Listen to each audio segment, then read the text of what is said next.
السلام علیکم ورحمۃ اللہ وبرکاتہ۔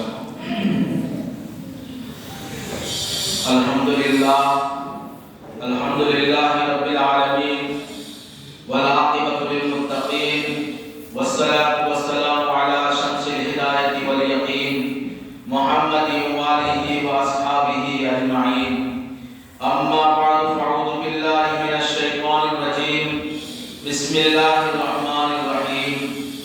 لقد من الله على المؤمنين إذ بعث فيهم رسولا وقال الله تعالى يا أيها الذين آمنوا اتقوا الله وقولوا قولا سديدا وقال النبي صلى الله عليه وسلم لا يؤمن أحدكم حتى أكون أحب إليه من والده وولده والناس أجمعين۔ صدق الله العظيم وصدق رسوله النبي الأمين المكين الكريم۔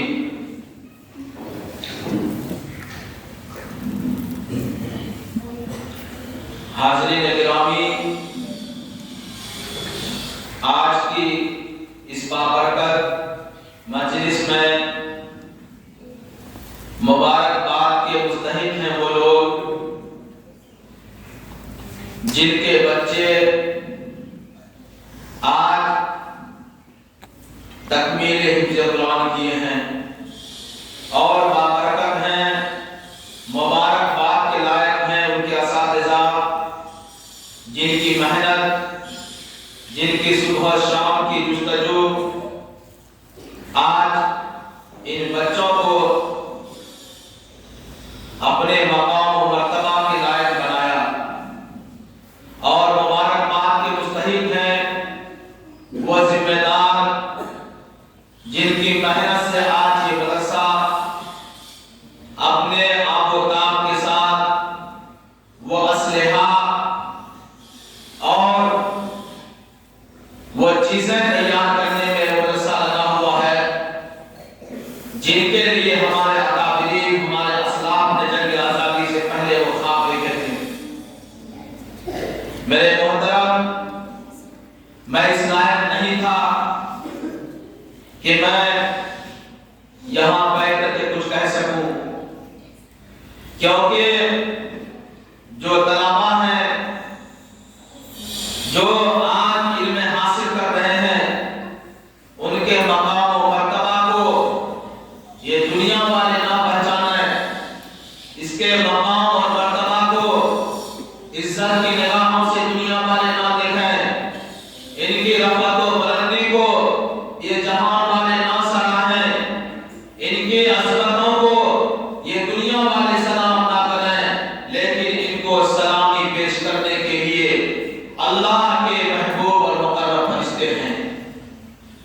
اللہ نے ایسے بندوں کو تیار کیا ہے جن کے لیے فرشتے بھی دعائیں کرتے ہیں۔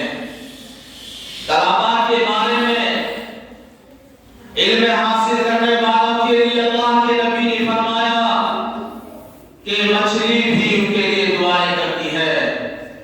مقرب فرشتے اپنے پروں کو ان طلباء کے پیروں کے نیچے بچھا دیتے ہیں۔ دنیا میں بہت سارے بڑے بڑے مقام والے ہوں گے، بڑے بڑے عہدے والے ہوں گے، بڑے بڑے مالدار ہوں گے، بڑے بڑے ثروتدار ہوں گے، بڑے بڑے بلڈنگوں کے مالک ہوں گے، لیکن آپ کا مقام اور مرتبہ جو اللہ نے اس دنیا میں رکھا ہے کسی کا مقام اور مرتبہ نہیں ہے۔ اللہ کے نبی نے فرمایا کہ مدرسہ میرا گھر ہے، مدرسہ کے جو پڑھنے والے ہیں وہ اللہ کے نبی کے مہمان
ہم نے جو ازواج اور نبیوں کو دیا ان تمام ازواج سے بہتر ازواج ہم نے آپ کو دیا. تمام نبیوں کو ہم نے بیٹی دی لیکن تمام کے بیٹیوں سے بہتر بیٹی ہم نے آپ کو دیا. اسی لیے میں کہتا ہوں کہ اگر کوئی بہتر اور شریعت ہوتی وہ شریعت ہمارے آقا کو دیتے. اگر اور کوئی مقدس اور محترم کتاب ہوتی وہ کتاب ہمارے نبی کو ملتی. اور کوئی مقدس شہزادے حسن اور حسین کے جیسا نواسے دنیا میں ہوتے ہمارے حضور کو دیتے. فاطمہ سے زیادہ طاہرہ اور طیبہ کوئی بیٹی دنیا میں ہوتی تو ہمارے حضور کو ملتی. لیکن میں آپ کو مبارکباد دیتا ہوں کہ اللہ نے آپ کو اپنے علاقے سے اپنے گاؤں سے اپنے سماج سے چن چن کر کے لایا ہے. جیسے ہمارے نبی کو ہر اعلیٰ چیز چن کر کے دیا اللہ نے اپنے نبی کو مہمان بھی چن کر کے دیا. ایسا نہیں ہے کہ آپ کے گاؤں میں صرف آپ تھے. آپ اپنے گاؤں کے اکلوتے نہیں تھے. آپ کے گاؤں میں بڑے بڑے چودھری کے بیٹے ہوں گے, بڑے بڑے مالداروں کے بیٹے ہوں گے, بڑے بڑے وزیروں کے بیٹے ہوں گے, کسی مکھیا کا بیٹا ہوگا, کوئی سمیتی کا بیٹا ہوگا, کوئی اور بڑے عہدے والوں کا بیٹا ہوگا. لیکن اللہ نے اپنے محبوب کا مہمان اس کو نہیں بنایا. مہمان بنایا, آپ کو بنایا. آپ کو اپنے مہمانی پر نواز اور ناز کرنا چاہیے کہ ہم کو ایسے نبی کا مہمان بنایا جس کے لیے نبی بھی ترستے تھے کہ ہم محمد صلی اللہ علیہ وسلم کی امتی بن جائیں. ہم یہ مقام اللہ سے مانگ کر کے نہیں لیے, اللہ نے ہمیں خود دیا یہ مقام. اللہ نے ہمیں اس در پر بھیجا جہاں کے لیے کتنے مائیں ترستی ہے. کتنے باپ اپنے نمازوں میں دعائیں کرتے اللہ میرا بھی بیٹا حافظ قرآن ہوتا, میرا بھی بیٹا عالم ہوتا, میرا بھی لفظ جگر قرآن کا قاری ہوتا, میرا بھی بیٹا اس دنیا کا امام بنتا, میرا بھی بیٹا ایسا بنتا جو 10 لوگوں کے بیچ میں اپنی پہچان بناتا. لیکن آپ کو اللہ نے ایسے نبی کا مہمان بنایا. آپ کو اپنے مہمان بننے پر ناز کرنا چاہیے.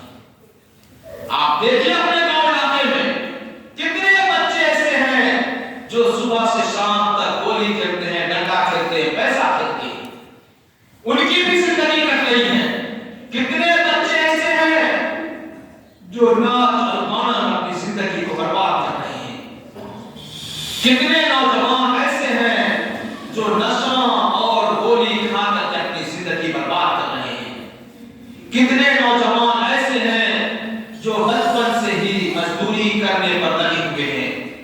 ہمارے ماں باپ کو بھی اللہ کو مقام و مرتبہ دے کہ ہمیں اپنا وقت فارغ کر کے ماں باپ نے مدرسے میں بھیجا. یہ ہماری کوئی محنت نہیں ہے. جو لوگ آج حافظ قرآن بنے ہیں ان کی محنت نہیں بلکہ ان کے ماں باپ کے صبح شام کی وہ دعائیں ہیں, صبح شام کی وہ محنتیں ہیں جو آج یہ رنگ لائی. ماں باپ نہ چاہتے ہمیں مدرسوں میں نہ بھیجتے. اگر ماں باپ ہمیں مدرسوں میں نہ بھیجتے تو آج ہم حافظ قرآن نہ ہوتے. اللہ کے نبی محمد رسول اللہ صلی اللہ علیہ وسلم کو اس دنیا میں ایسا بنایا کہ انسان پیدا ہوتا ہے اس کی سوانح حیات لکھی جاتی ہے کہ فلاں تاریخ کو پیدا ہوا, فلاں جگہ تعلیم حاصل کی, فلاں فلاں مدرسے کے ذمہ دار بنے, فلاں فلاں جگہ سوسائٹی اور تنظیمیں چلائے. جب ان کا انتقال ہو جاتا ہے تو اس کے چیپٹر کو کلوز کر دیا جاتا ہے کہ یہاں تک اب اس کا معاملہ ختم ہو گیا. کسی کی سوانح حیات جو لکھی جاتی ہے وہ کب لکھی جاتی ہے؟ اس کی پیدائش کے بعد. لیکن ہمارے آقا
نبی کے علاوہ نبی سے پہلے چلتے ہوئے تھے آدم سے لے کر کے حضور صلی اللہ علیہ وسلم تک جتنے انبیاء اس دنیا میں نبوت اور رسالت کی چادروں میں لپٹے ہوئے تھے اللہ نے ان کو بلایا اللہ نے کہا قرآن میں وہ نقشہ کھینچا ہے وَإِذْ أَخَذَ اللَّهُ مِيثَاقَ النَّبِيِّينَ لَمَا آتَيْتُكُم مِّن كِتَابٍ وَحِكْمَةٍ لَتُؤْمِنُنَّ بِهِ وَلَتَنصُرُنَّ بِهِ کہ اے نبیوں کی جماعت اے رسولوں کی جماعت آج میں دوسرا مسئلہ بڑھا رہا ہوں اس میں آدم کے بیٹے نہیں ہوں گے صرف وہ لوگ ہوں گے جو لوگ معصوم ہوں گے جن کو دنیا میں جا کر کے رہبر بننا ہے دنیا میں جا کر کے اللہ کے قانون کو سمجھانا ہے دنیا میں جا کر کے اللہ کے دین کو بتانا ہے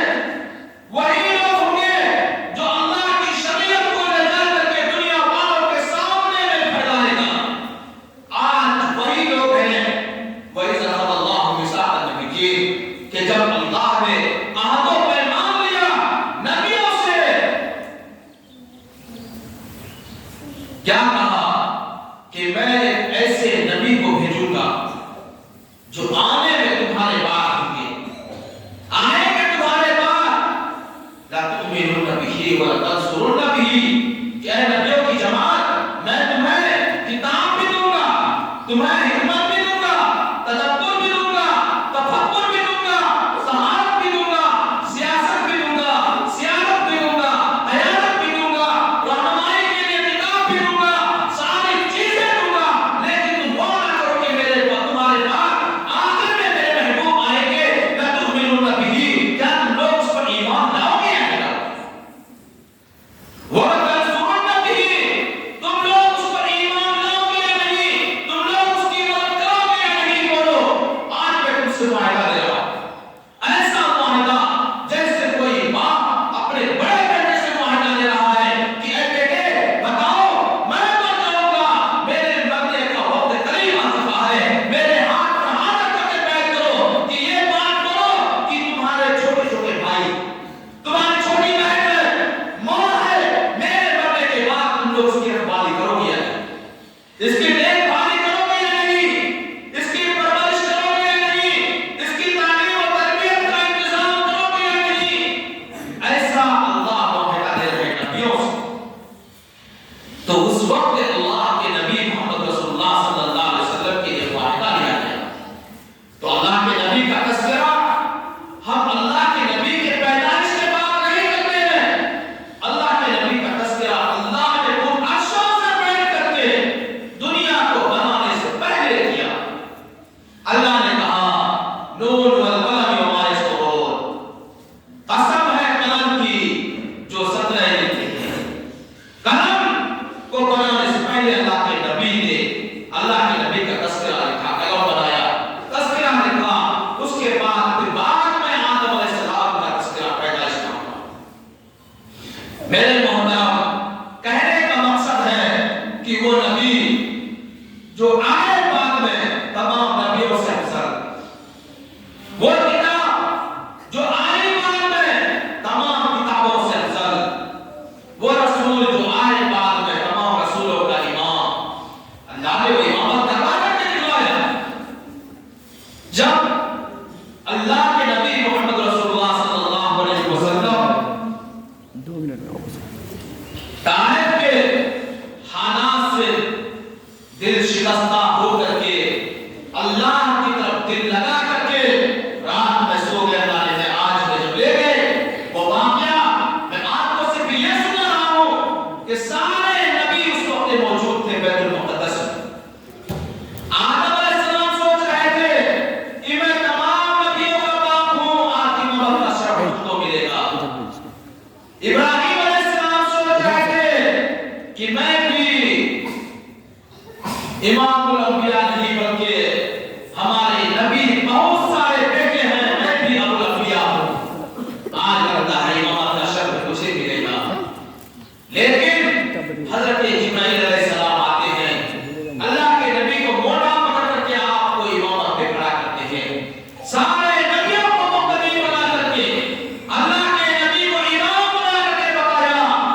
اللہ نے قرآن کیا، اس دنیا میں سارے کتابیں لکھنے والے، رائٹر، مصنف، تصنیف کرنے والے جب کتاب کو لکھتے ہیں، کتاب لکھتے لکھتے مکمل ہو جاتی ہے کتاب، تو وہ لکھ دیتے ہیں آخر میں کہ کوئی غلطی ہو جائے، کوئی بھول ہو جائے، کوئی لفظ ہو جائے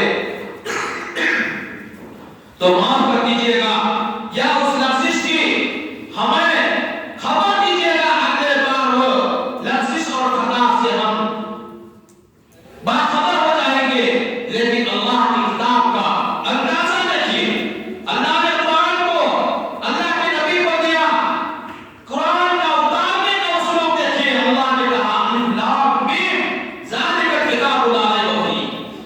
مصنف لکھتا ہے کتاب لکھنے کے بعد کوئی غلطی ہو جائے، کوئی لفظ ہو جائے، کوئی بھول ہو جائے، بعد میں مجھے آپ باخبر کر دیجئے گا، اگلے ایڈیشن میں ہم اس غلطی کا اجازہ کر دیں گے، اس غلطی سے ہم باخبر ہو جائیں گے۔ اللہ کہتے ہیں نہیں، الف لام میم ذالک الکتاب لا ریب فیہ، الف لام میم کو اللہ نے کوڈ بنایا اور کہا اس کتاب کو پڑھنے سے پہلے، اس کتاب کو چھونے سے پہلے، اس کتاب کو دیکھنے سے پہلے اپنا عقیدہ بناؤ، اس کتاب کو پڑھنے سے پہلے دل و دماغ کو صاف کر لو، اس کتاب کو پڑھنے سے پہلے دل کی قوت کو صاف کر کے یہ کہہ دو کہ جو بھی لکھی ہوئی ہے یہ اللہ کی طرف سے لکھی ہوئی ہے، لا ریب ہے، بے عیب ہے، اس میں کوئی شک نہیں ہے، اس میں کوئی غلطی کا، ازالے کا، کوئی بھی دشواری کا شک نہیں ہے۔ اللہ نے پہلے کہہ دیا، بعد میں یہ نہ ہو یہ کتاب کس کی طرف سے ہے، اس کتاب میں غلطی کیا ہے، پڑھے لکھے لوگ قرآن میں الجھ کر کے ضلال و گمراہی کی زندگی میں گھس گئے۔ قرآن اپنی صفات بیان کیا، 3 صفات اللہ کے توحید اعلان کیا، ہدی للناس وبینات من الہدی والفرقان، یہ لوگوں کے لیے قرآن جو ہے ہدایت کی چیز ہے، اور یہ قرآن جو ہے وہ بینات من الہدی اور ہدایت کی چیزوں کو، ہدایت کی نشانیوں کو کھول کھول کر بیان کرنے والا ہے۔ اس کے بعد کہا والفرقان، اور حق اور باطل کے درمیان، غلط اور صحیح کے درمیان، بدعت اور صحیح کے درمیان، سارے خرابات اور اچھائیوں کے درمیان قرآن فرق کرنے والا ہے۔ اسی لیے اللہ تعالیٰ نے قرآن کے ذریعے سے ہدایت کا جو چشمہ چلایا، قرآن کے ذریعے سے اللہ نے بڑے بڑے پتھر جن لوگوں کے دلوں کو گم کر دیا۔ آپ دیکھیے حضرت عمر فاروق رضی اللہ تعالیٰ عنہ کی زندگی کو، جب ایمان لانے والے صرف 40 لوگ تھے، حضرت عمر رضی اللہ تعالیٰ ایمان نہیں لائے تھے، اسلام اپنے گھروں میں چھپا ہوا تھا، مومنین چھپ کر نمازیں پڑھتے تھے، مومنین چھپ کر تلاوتیں کرتے تھے، مومنین چھپ کر دعائیں کرتے تھے، لیکن جب یہ اعلان کیا گیا کہ کوئی ایسا آدمی ہے جو محمد صلی اللہ علیہ وسلم کا نعوذ باللہ قتل کر کے اس کا سر اجلا کر کے دی، وہ انسان کھڑا ہوا جس کو اللہ نے عادل بنایا، بعد میں وہ آدمی کھڑا ہوا جس کو اللہ نے امیر المؤمنین بنایا، وہ انسان کھڑا ہوا جس کے ایک بات کی وجہ سے حرم میں اذان دینا شروع کر دیا۔ امیر المؤمنین حضرت عمر فاروق رضی اللہ عنہ تیار ہوئے اور گئے، آپ دار ارقم میں ہیں، وہاں کچھ صحابہ کے ساتھ جوان حضرت عمر رضی اللہ عنہ جاتے ہیں۔ وہ واقعہ میں تفصیل کے ساتھ آپ کے سامنے نہیں صرف یاد دلانا چاہتا ہوں کہ جب وہ گئے تو کسی نے کہا کہ آپ اپنی بہن کی خبر لیجئے، تو ان کی بہن کے یہاں جو قرآن کی تعلیم ہو رہی تھی، حضرت عمر کے جب دل و دماغ میں کانوں میں بات پڑی، حضرت عمر رضی اللہ عنہ ٹھنڈا پڑ گیا۔ حضرت عمر نے کہا اپنی بہن فاطمہ سے کہ اے بہن وہ چیز کو دکھاؤ جس چیز کی تعلیم تمہارے گھر میں ہوتی ہے، وہ چیز مجھے دکھاؤ جس کی قیامت تمہارے گھروں میں ہوتی ہے۔ بہن نے کہا کہ نہیں، تم ناپاک ہو، پہلے نہاؤ، پہلے دھلو، اس کے بعد وہ چیزیں کھاؤ۔ سورہ کہا کی تلاوت ہوئی، حضرت عمر رضی اللہ عنہ کا دل موم بن گیا، پتھر دل تھے نرم ہو گیا، سخت تھے بالکل ملائم ہو گیا۔ جب عمر رضی اللہ عنہ اللہ کے نبی کے قدموں میں جاتے ہیں، جب وہ ایمان قبول کرتے ہیں، اللہ کے نبی صلی اللہ علیہ وسلم سے عمر رضی اللہ عنہ کہتے ہیں کہ آقا میں آپ کے قدموں میں آ گیا، آپ کے ہاتھ پر ہاتھ رکھ دیا، لیکن آج سے اسلام چھپا ہوا نہیں رہے گا، آج سے مومنین چھپ کر نماز نہیں پڑھیں گے، آج سے ایمان والا دب کر کے نہیں رہیں گے، آج ہم جا کر کے مسجد حرام میں کھلا کھلا اذان دیں گے اور سب کے سامنے نمازیں پڑھیں گے۔ تو قرآن ہدی للناس ہے، اپنے اعلان میں جیسا کہا اللہ نے اس کے طرف سے بات رکھی ہے، قرآن کے ذریعے سے نہ جانے کتنے غیر مسلم قرآن کو دیکھ کر کے مسلمان ہو جاتے ہیں۔ تو قرآن اللہ نے ہمیں دیا، جو لوگ حافظ قرآن ہوئے ہیں اللہ نے ان کو بہت بڑا وہ تمنا دیا، اللہ نے بہت بڑا وہ تجلی جس کو پہاڑ بھی برداشت نہیں کر سکا، پہاڑ بھی لینے کے لیے کر رہا تھا، پہاڑ بھی ہلنے لگا تھا، لیکن اس کو انسان نے سنبھالا۔ اللہ نے اپنے کلام کو ہمارے سینوں میں دیا ہے، اس سینے کو اللہ جہنم سے بری کرے گا۔ جس کے دلوں میں قرآن ہے، جس کے سینوں میں قرآن ہے، اللہ کے نبی محمد رسول اللہ صلی اللہ علیہ وسلم نے فرمایا کہ اس کو دل کو آگ نہیں چھو سکتی ہے۔ آج دنیا میں دیکھیے مدرسے میں پڑھنے والے کبھی وہ محتاج نہیں ہوئے، ہیں روپیہ پیسہ کے اعتبار سے کمزور۔ میں آپ کو بتاتا ہوں، آپ لوگوں میں سے کچھ بچے ایسے ہوں گے جو احساس کم ترین کے شکار ہوں گے کہ میں پڑھتا ہوں، کپڑا ہمارے پاس ایسا ہے، اس کا بیٹا دیکھیے پینٹ شرٹ پہنتا ہے، ٹائی لگا کے گھومتا ہے، اس کی زندگی 2 دن کی ہے، چمک دمک۔ لیکن آپ کو میں بتاتا ہوں، آپ اپنے استادوں کو دیکھیے، آپ کے جو استادوں کو استاد کی زندگی کو دیکھیے، خدا کی قسم اللہ نے ان علماء کو روپیہ پیسہ کے اعتبار سے کمزور بنایا ہے، لیکن دل کا مالدار بنایا ہے۔ کسی عالم کو آج تک نہیں دیکھے ہوں گے کہ بغیر پریس اور آئرن کے کپڑا پہنتے ہوں گے، کسی عالم کو آپ نہیں دیکھے ہوں گے بغیر عطر اور سینٹ مار کے باہر آتے ہوں گے، لیکن بڑے بڑے مولانا ہوں گے، اللہ نے ان کو توفیق نہیں دیا۔ بڑے بڑے جو لوگ باہر میں کام کرنے والے ٹھیکیدار ہیں، بلڈر ہیں، وہ گھر آتا ہے، اس کو کوئی بھی نہیں پوچھتا کہ آپ کہاں سے آئے۔ ایک عالم آ جائے کہتے ہیں کہ مولانا آپ آئے ہمارے عطر نہیں لائے، ٹوپی نہیں لائے، ان کو معلوم ہے کہ سب سے پیسے میں کمزور ہے، لیکن سوال انہیں سے کرے گا۔ کیوں؟ اللہ نے وہ عزت دیا ہے، اللہ نے وہ مقام دیا ہے کہ مولوی مدرسہ میں پڑھنے والا کبھی بھوکا نہیں مرا ہے۔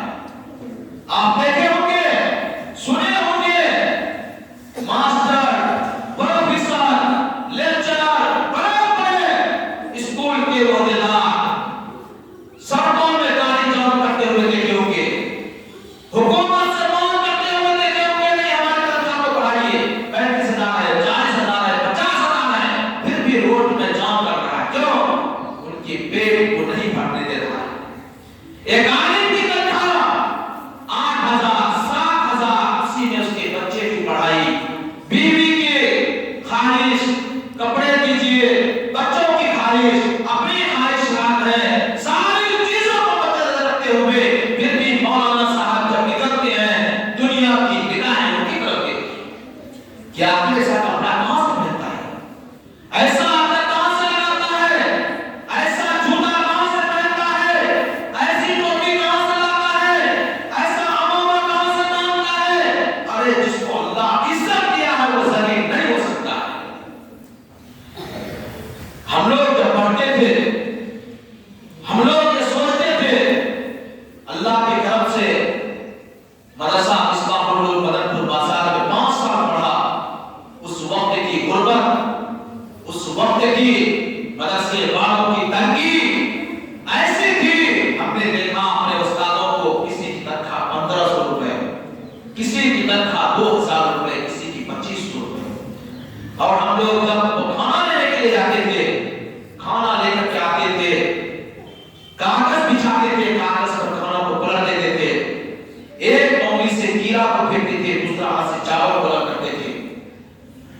کیڑا الگ کر کے چاول الگ کر کے ہم لوگ کھاتے تھے، ویسی زندگی ہم لوگوں نے دیکھی، لیکن اللہ نے توفیق دیا تھا، ماں باپ کی دعائیں اور محنت تھی جو آپ کے سامنے آئے، نہ تو میں بھی ہوتا کسی مارکیٹ میں جا کر پتھر توڑتا، کسی مارکیٹ میں جا کر تسلا اٹھاتا، کسی بازار میں جا کر کے کوئی کام کرتا، لیکن خوش قسمت ہے آپ لوگ، پھر میں کہتا ہوں مبارکباد کے لائق ہے آپ لوگ جو آج قرآن پڑھنے پڑھانے میں لگے ہوئے۔ اللہ کے نبی محمد رسول اللہ صلی اللہ علیہ وسلم نے کہا خیرکم من تعلم القرآن وعلمہ۔ اللہ کے نبی کی حدیث ہے الانبیاء ورثۃ الانبیاء، العلماء ورثۃ الانبیاء، اور ایک آیت اللہ فرماتے ہیں انما یخشی اللہ من عبادہ العلماء۔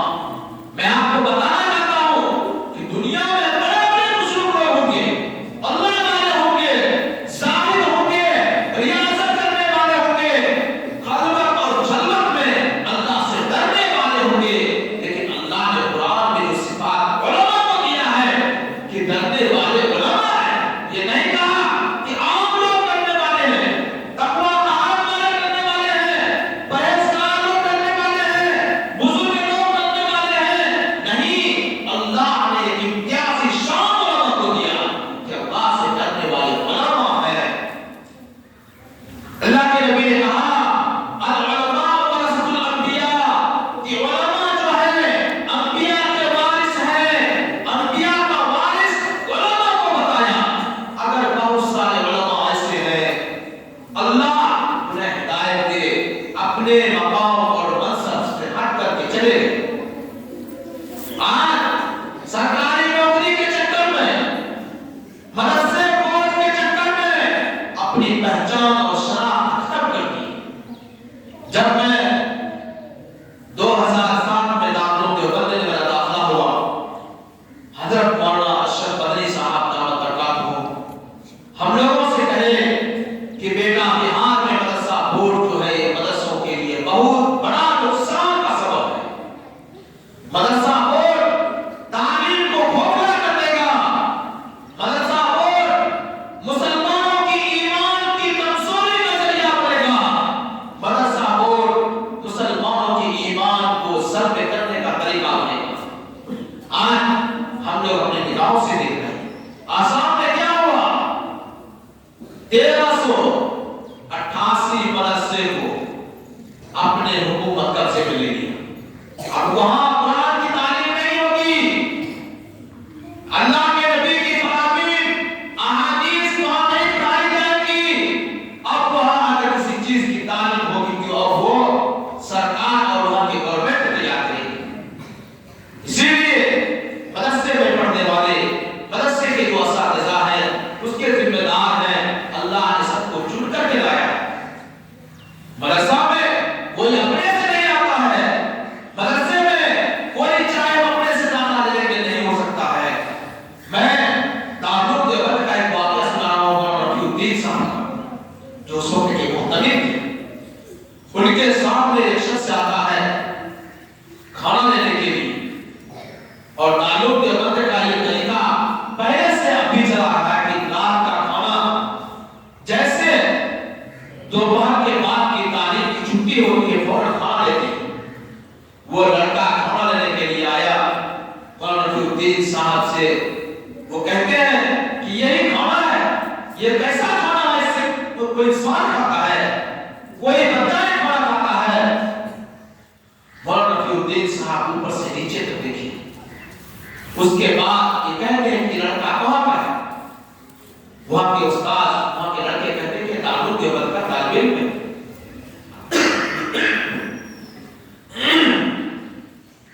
مولانا رفیع الدین صاحب کہتے ہیں کہ نہیں، یہ دارالعلوم دیوبند کا طالب علم نہیں ہے۔ کہا حضرت کیسی بات کرتے ہیں، یہ لڑکا دارالعلوم دیوبند کا ہے، یہ پڑھتا ہے، یہ کرتا ہے، کہاں پڑھتا ہوگا کہیں، رہتا ہوگا کہیں، لیکن یہ دارالعلوم دیوبند کا طالب علم نہیں ہے۔ کہا کیسے؟ کہا کہ اللہ کے نبی محمد رسول اللہ صلی اللہ علیہ وسلم جب تعلیم کے وہ پیارے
آج دنیا میں دیکھیے ہر چیز کی ایک نقل آ گئی.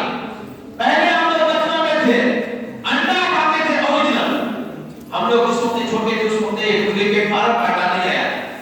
بھارت کی مرغی نہیں آئی تھی. یہ سب ڈپلیکیٹ آ گیا.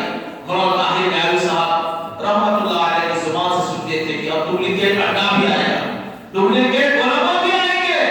یہ حضرت فرماتے تھے بار بار ایسے ایسے علماء آئیں گے جن کو دین کی خبر نہیں, دین کا علم نہیں ہوگا, حدیث کی سرشائی نہیں ہوگی, حدیث پر ان کو ضبط نہیں ہوگا, کتابوں کی ان کو علم نہیں ہوگا. لیکن ایسے بڑے بڑے مفکر بن کے دنیا میں آئیں گے کہ ذرا تو گمراہی کو پھیلانے کا سبب بنے گی. کیوں؟ جب علماء نہیں ہوں گے, حق بات بتانے والے, حق پہچان کرنے والے, حق پرست نہیں ہوں گے, پھر ڈپلیکیٹ چیز مارکیٹ میں آ کر کے اپنی جگہ بنائے گی اور اس جگہ پر بیٹھ کر کے دین کو مٹانے کی کوشش کرے گی. اللہ نے ہمیں جو دیا ہے دین مکمل کیا ہے.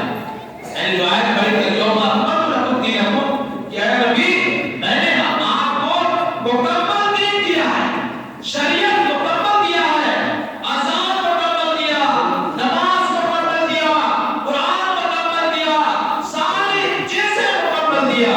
اگر کوئی شخص چاہے کہ ظہر کی نماز 4 رکعت 5 رکعت پڑھ لیں گے تو اس کی نماز نہیں ہوگی. ہم یہ سمجھتے ہیں کہ 5 رکعت پڑھنے سے ثواب زیادہ ملے گا. نہیں, دین اللہ نے مکمل کر کے دیا نبی کو. نبی نے عرفات کے میدان میں کہا تھا کہ میں نے جو دین تم کو دیا ہے اللہ نے ہمیں مکمل دیا تھا. الیوم اکملت لکم دینکم واتممت علیکم نعمتی ورضیت لکم الاسلام دینا. کہ اللہ یہ کہتا ہے کہ ہم نے دین مکمل دیا ہے, نہ اس میں سے کوئی چیز نکالی جا سکتی ہے, نہ اس میں کوئی ڈپلیکیٹ چیز گھسائی جا سکتی ہے. دین مکمل ملا ہے. صحابہ نے ہمیں نماز مکمل سکھایا, قرآن ہمیں مکمل دیا, زکات کا طریقہ مکمل دیا, حج کا طریقہ مکمل دیا, رمضان کے روزے مکمل دیا. ہم چاہیں گے کہ دین میں کوئی چیز نبی کر دیں گے, یہ نہیں ہو سکتا. دین میں کوئی چیز گھسیٹ دیں, یہ نہیں ہو سکتا. ہمیں دین مکمل ملا, دین اللہ نے ہمیں مکمل دیا ہے. دین پر چلنے کے لیے شریعت کا سہارا لینا پڑے گا. جو چیز ہم کر رہے ہیں, جو عمل کر رہے ہیں, جو عبادت کر رہے ہیں, حج کر رہے ہیں, زکات دے رہے ہیں, وہ ساری چیزیں اس وقت قبول ہوگی جب وہ دائرۂ شریعت میں ہوگا. دائرۂ شریعت کیا چیز ہے ہمیں یہ سمجھنا ہے. دائرۂ شریعت کہتے کس کو ہے؟ دائرۂ شریعت کہتے ہیں اللہ کے نبی کے قول, دائرۂ شریعت کہتے ہیں اللہ کے نبی کے بول کو, دائرۂ شریعت کہتے ہیں اللہ کے نبی کے احادیث کو, دائرۂ شریعت کہتے ہیں اللہ کے نبی کی فرامین کو, دائرۂ شریعت کہتے ہیں اللہ کے نبی کی زندگی کو, دائرۂ شریعت کہتے ہیں اللہ کے نبی کی سیرت. ہم ایک عمل کرتے ہیں, ہم کو یہ دیکھنا ہے کہ یہ زندگی میں جو ہم عمل کر رہے ہیں, نماز پڑھ رہے ہیں, یہ نماز ہماری اللہ کے نبی کی جیسے ہے یا ہم زکات دے رہے ہیں, اللہ کے نبی کا طریقہ ایسا ہے یا نہیں. حج کرنے جا رہے ہیں, لوگوں کے مال لوٹ لیے ہیں, بھائیوں کے جائیداد لوٹ لیے ہیں, بہنوں کے حقوق مار لیے ہیں, ماں باپ کو ستا رہے ہیں, لوگوں کے قرضے کو لے لیے ہیں. اب ہم حج کرنے جا رہے ہیں, اب یہ دیکھنا ہے کہ اللہ کے نبی کا طریقہ ایسا ہے یا نہیں. اللہ کے نبی نے نہیں کہا کہ حج کر لیجیے, 100 چوہا کھا کے بلی حج کرنے چلیے جو فرمولا ہے. یہ آج کے زمانے میں دوستوں ایسا ہے, لوگ ڈاکہ ڈال کر کے, لوگوں کے زمین کو ہڑپ کر کے, لوگوں کے مال کو لوٹ کر کے, بہنوں کے حقوق کو مار کر کے, ماں باپ کو ستا کر کے, بھائیوں کے زمین کو ظلم لے کر کے, ایسا پاک صاف برکت اور پکا جا رہا ہے. ایسا لگتا ہے بیچارہ کوئی چیز جانتا ہی نہیں. اللہ نے ایسا نہیں کہا, اللہ کے نبی نے ایسا نہیں کہا. اللہ کے نبی نے کہا سارے معاملہ, سارے معاشرہ پاک صاف ہو جاؤ, دھل کر کے اللہ کے دربار میں جاؤ. سوچتا ہے کہ حج کر لیں گے اللہ معاف کر دے گا, اللہ معاف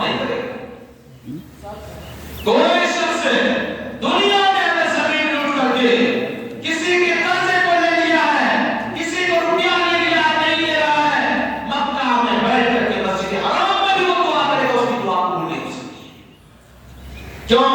اللہ کے نبی نے کہا پہلے قرضے جو لیے ہو قرضے کو دے دو، اپنے معاملات سے صاف ہو جاؤ، قصد بردار ہو جاؤ، تب اللہ کے دربار میں کھلے بلائے جاؤ۔ ایک واقعہ اللہ کے نبی محمد رسول اللہ صلی اللہ علیہ وسلم مسجد نبوی میں ایک صحابی رسول آتے ہیں، ان کے ہاتھ میں انگوٹھی تھی، وہ سونے کی۔ اللہ کے نبی دیکھتے ہیں، اپنا چہرہ پھیر لیتے ہیں، پھر ادھر جا کے وہ صحابی رسول کہتے ہیں السلام علیکم، پھر اللہ کے نبی چہرہ کی طرف پھیر لیتے ہیں۔ ایک صحابی کہتے ہیں کہ اے میرے بھائی، تم کو معلوم ہے کہ اللہ کے نبی تم سے چہرہ کیوں پھیرتے ہیں؟ وہ کہا مجھے معلوم ہے، میرے ہاتھ میں سونے کی انگوٹھی ہے، اس لیے اللہ کے نبی مجھ سے چہرہ پھیر لیتے ہیں۔ وہ صحابی انگوٹھی نکال کر کے مسجد سے باہر پھیر لیتے ہیں۔ وہ صحابی کہتے ہیں کہ بھائی اس انگوٹھی کو رکھ لیتے، اپنے ماں بہنوں کو دے دیتے، یہ کیوں پھیر دیے؟ وہ صحابی کہتے ہیں جس انگوٹھی میں ہمارے نبی کی گستاخ اور ہمارے نبی کی وہ نگاہیں غصہ مارے پڑے ہو، میں اس انگوٹھی کو اپنے ہاتھ میں نہیں رکھ سکتا ہوں۔ اسی لیے اللہ کے نبی کے طریقے پر زندگی گزارنے کے لیے اللہ نے ہمیں چن کر کے لایا ہے۔